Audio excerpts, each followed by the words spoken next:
पहलगांव की घटना ने साबित कर दिया है कि लापरवाही देशवासियों की जान ले सकती है।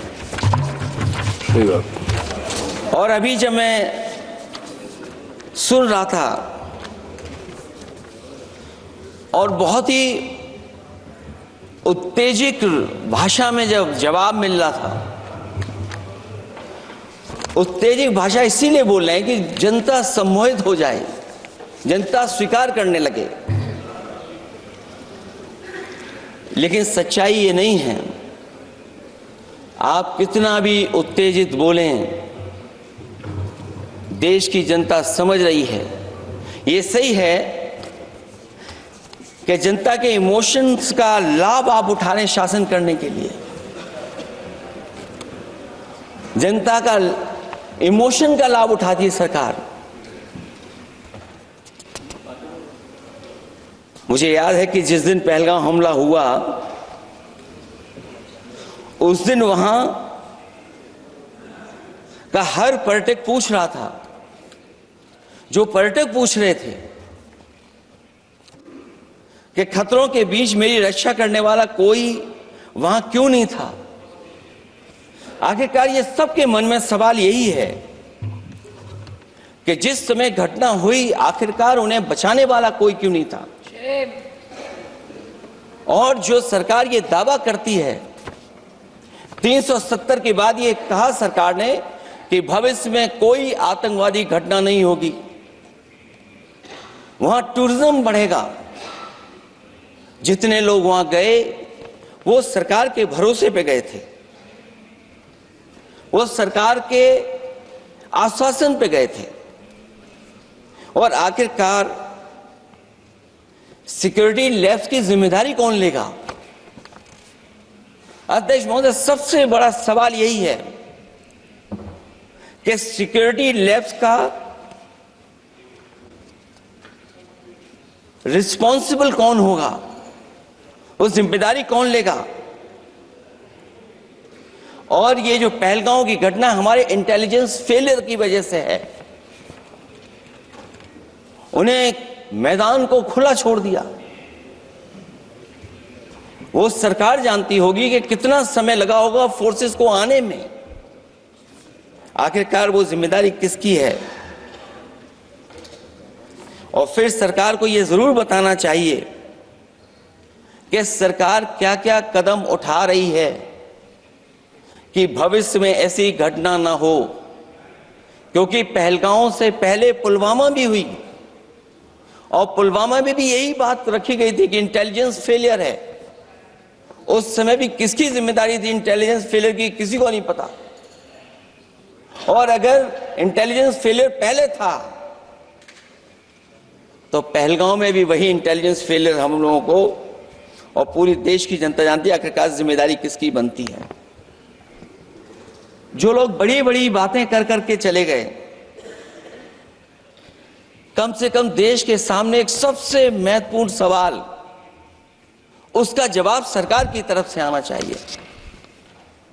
क्योंकि हमारी सीमा पर जो सुरक्षा है, जो रक्षा करने वाले हमारे सेना के लोग हैं, वो हमारी सीमाएं सुरक्षित रखते हैं। लेकिन हमारे भारत का क्षेत्रफल क्या है?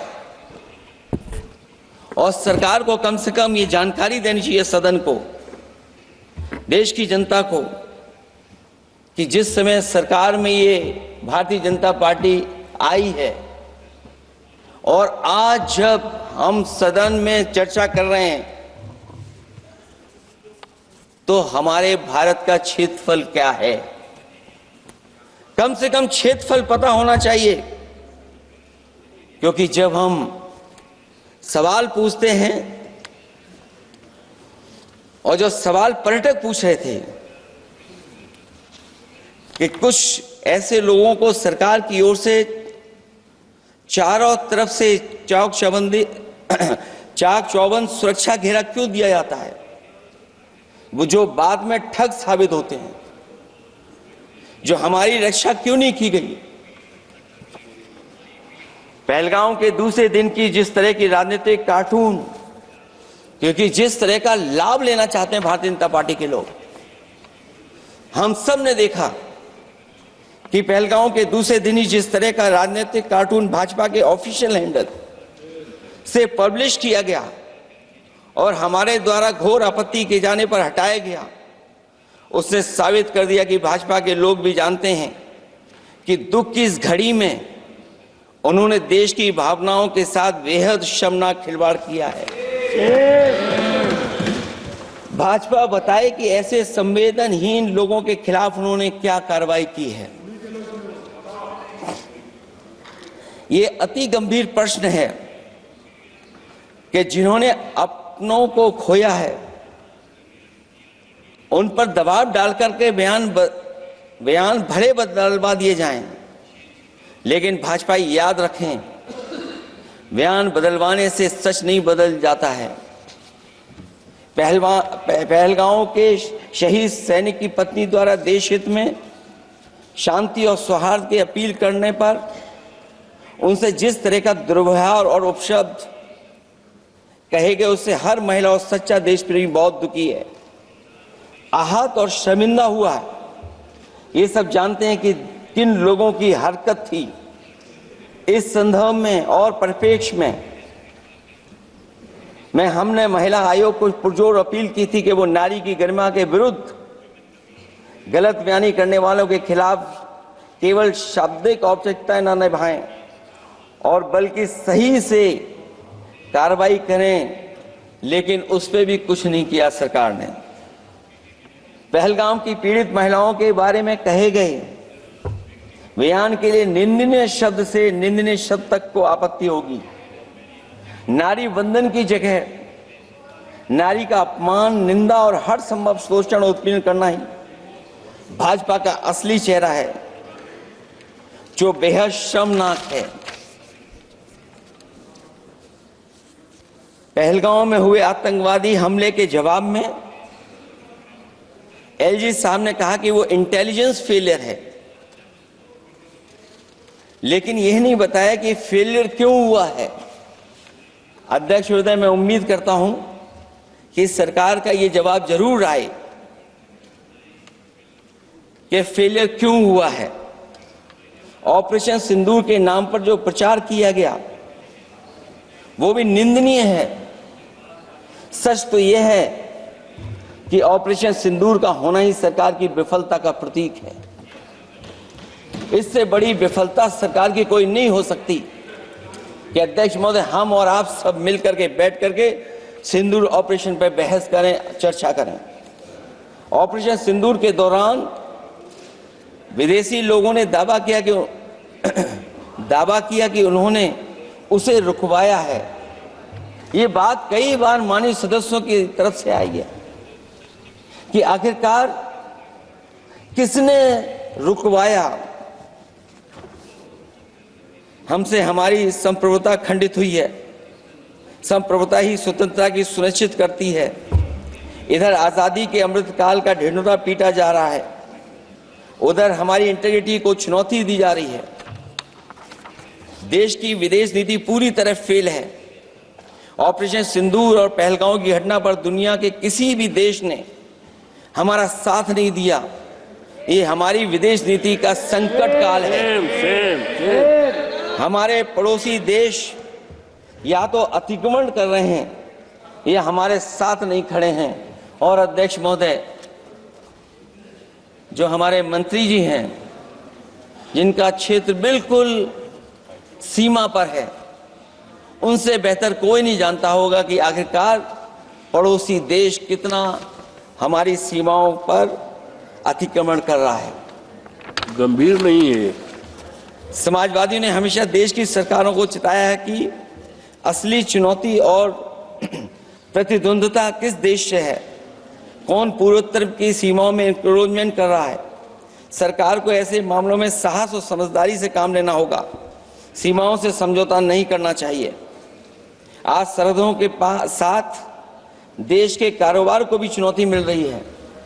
सरकार को आगे बढ़कर के उसका समाधान करना है, दो कदम पीछे करने नहीं है। अध्यक्ष महोदय, जो हम लोगों को सुनने में मिलता है, ये सरकार जवाब दे कि आखिरकार जो पाकिस्तान है, उसके पीछे कौन सा देश खड़ा है? आखिरकार हमें चीन से उतना ही खतरा है जितना हमारे देश में आतंकवाद से खतरा है। इस देश में जो हमने देखा इतने दिनों में, प्रधानमंत्री जी डिफेंस मिनिस्टर का भी रोल प्ले कर रहे थे। इसलिए जिस सड़क पर हमारे देश के प्रधानमंत्री जी हरकुलिस विमान से उतरे थे, वो हाईवे किसी ने डिजाइन किया था तो समाजवादी लोगों ने डिजाइन किया था। यूपी में तो डिजाइन हो गया एक और, लेकिन देश में क्यों नहीं ऐसी सड़कें बन रही जहां पर इमरजेंसी के समय पर एयरफोर्स इसको इस्तेमाल कर सके?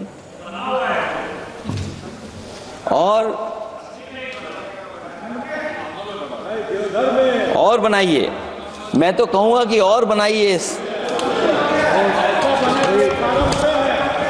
और बनाइए, मैं तो कह रहा हूं। और जिस तरीके से हमारी सेना ने जो मुकाबला किया है, सीज फायर के बाद भी ड्रोन आ रहे थे, ये भी सरकार को स्वीकार करना पड़ेगा।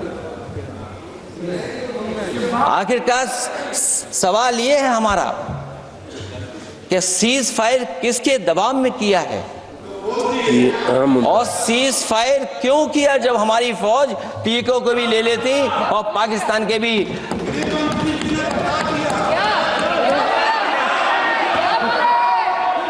अध्यक्ष महोदय,